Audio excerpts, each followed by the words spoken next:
নাহমাদুহু ওয়া নুসাল্লি ওয়া নুসাল্লিমু কারীম আম্মা বাদ ফাউযু বিল্লাহি মিনাশ শাইতানির রাজিম বিসমিল্লাহির রহমানির রহিম। দেশ ও প্রবাসে দূরের কাছে যে যেখান থেকে দেখছেন প্রত্যেকে জানছি আন্তরিক মোবারকবাদ অভিনন্দন। প্রিয় মুসলিম ভাই ও বোনেরা, আজকে আলোচনা করব পীরের হাতে হাত রেখে বায়াত গ্রহণ করা সম্পর্কে। আমাদের দেশের মধ্যে অনেকে রয়েছে যারা পীরের হাতে হাত রেখে বায়াত গ্রহণ করে, এটাকে নিয়ে অনেক টিটকারি করে যে এটা কি আসলে জায়েজ কিনা। তাই আজকে আমি আলোচনা করব যে পীরের হাতে হাত রেখে বায়াত গ্রহণ করা যাবে কিনা। প্রিয় দর্শক শ্রোতা, বায়াতের অন্যতম নিয়ম হলো হাতে হাত রেখে বায়াত হওয়া। আল্লাহর হাবিব রাসূল আকরাম সাল্লাল্লাহু আলাইহি সাল্লামের হাতে বহু সাহাবী, অসংখ্য সাহাবী, এমনকি সমস্ত সাহাবীরা নবীজির হাতে হাত রেখে বায়াত গ্রহণ করেছে।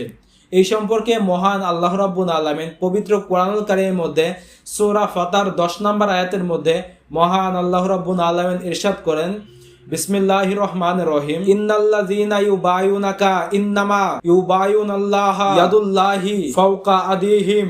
অর্থাৎ মহান আল্লাহ রাব্বুল আলামিন স্পষ্ট বলেছেন, ইয়া রাসূলুল্লাহ, নিশ্চয় যারা আপনার হাতে হাত রেখে বায়াত গ্রহণ করে তারা জানো স্বয়ং আমি আল্লাহ রাব্বুল আলামিনের কুদরতি হাতে হাত রেখে বায়াত গ্রহণ করা। কেননা আপনার কুদরতি হাতের ওপরে আমি মহান আল্লাহ রাব্বুল আলামিন কুদরতি হাত মোবারক রয়েছে। সুবহানাল্লাহ।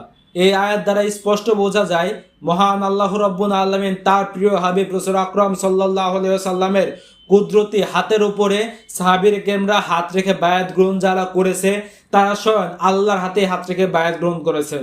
কেননা কোরআনুল কারীমের এই আয়াতের মধ্যে স্পষ্ট মহান আল্লাহ রাব্বুল আলামিন বলেন, হুজুর আপনি জগৎবাসীকে জানিয়ে দেন যারা আপনার কুদরতি হাতের উপরে হাত রেখে বায়াত গ্রহণ করে তারা আপনার হাতে নয়, স্বয়ং আমি আল্লাহ রাব্বুল আলামিনের হাতে হাত রেখে বায়াত গ্রহণ করলো। কেননা আপনার কুদরতি হাতের উপরে আমি আল্লাহর কুদরতি হাত রয়েছে। সুবহানাল্লাহ। প্রিয় দর্শক শ্রোতা, যেখানে পবিত্র কোরআনুল কারীমের মধ্যে আল্লাহ নিজেই বলেন যে হুজুর আপনার হাতে হাত রেখে যারা বায়াত গ্রহণ করলো, অতএব হাতের উপরে হাত রেখে বায়াত গ্রহণ করা অবশ্যই জায়েজ, 100 বার জায়েজ।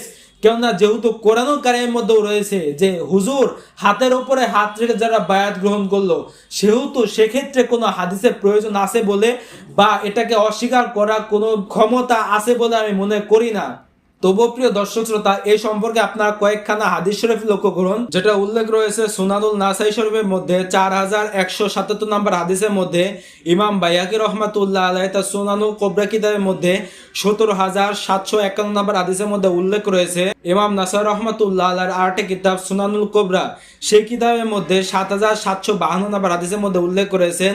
ইমাম তাবরি রহমাতুল্লাহ আলাইহি তার মুজামুল কবির, সেই কিতাবের মধ্যে 2318 নম্বর হাদিসের মধ্যে উল্লেখ রয়েছে। এছাড়াও আরো অসংখ্য হাদিসের কিতাবের মধ্যে এই হাদিসটা উল্লেখ রয়েছে। এইভাবে স্ক্রিন আপনারা সম্পূর্ণ হাদিসটুকু লক্ষ্য করুন। আন আবি লুখাইলাতান বাজলি রাদিয়াল্লাহু তাআলা আনহু ক্বালা জারিন আতাইতু নবী সাল্লাল্লাহু আলাইহি ওয়াসাল্লাম ওয়া হুয়া ইউবায়ু ফাকুলতু ইয়া রাসূলুল্লাহ গুত ইয়াদাকা হাত্তা ইউবাইয়াকা।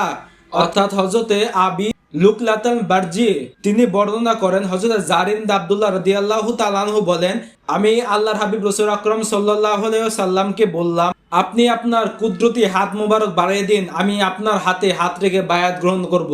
তখন আল্লাহর হাবিব রাসূল আকরাম সাল্লাল্লাহু আলাইহি ওয়াসাল্লাম তার কুদরতি হাত মোবারক বাড়িয়ে দিলেন, এমনকি সেই সাহাবী আল্লাহর হাবিব রাসূল আকরাম সাল্লাল্লাহু আলাইহি ওয়াসাল্লামের হাতে বায়াত গ্রহণ করেন। সুবহানাল্লাহ। অতএব এই হাদিস দ্বারাও স্পষ্ট প্রমাণিত সাহাবীরা নিজে আল্লাহর হাবিব রাসূল আকরাম সাল্লাল্লাহু আলাইহি ওয়াসাল্লামের হাতে হাত রেখে বায়াত গ্রহণ করেছেন।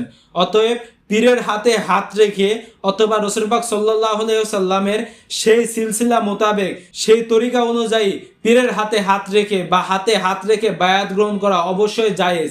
তবে সেক্ষেত্রে অবশ্যই খেয়াল রাখতে হবে আপনি যার হাতে হাত রেখে বায়াত গ্রহণ করবেন সে যেন অবশ্যই কামেল মুকাম্মেল আল্লাহর ওলি হয়। কেননা কোনো ভণ্ড পীরের কাছে বায়াত গ্রহণ করলে চলবে না। অবশ্যই আল্লাহর যারা বন্ধু, আল্লাহর যারা দোস্ত, তাদের হাতে হাত রেখে বায়াত গ্রহণ করতে হবে। কেননা যারা আল্লাহর ওলিদের হাতে হাত রেখে বায়াত গ্রহণ করে তাদের হাতে হাত রেখে বায়াত গ্রহণ করা মানে রাসূল পাক সাল্লাল্লাহু আলাইহি ওয়াসাল্লামের হাতে হাত রেখে বায়াত গ্রহণ করা। রাসূল পাক সাল্লাল্লাহু আলাইহি ওয়াসাল্লামের হাতে হাত রেখে বায়াত গ্রহণ করা মানে স্বয়ং আল্লাহর কুদরতি হাতে হাত রেখে বায়াত গ্রহণ করা। সুবহানাল্লাহ। মহান আল্লাহ রাব্বুল আলামিন আমাদের সকলকে সহিহ বুঝদান করুক। আমিন। আসসালামু আলাইকুম ওয়া রাহমাতুল্লাহি ওয়া বারাকাতুহু।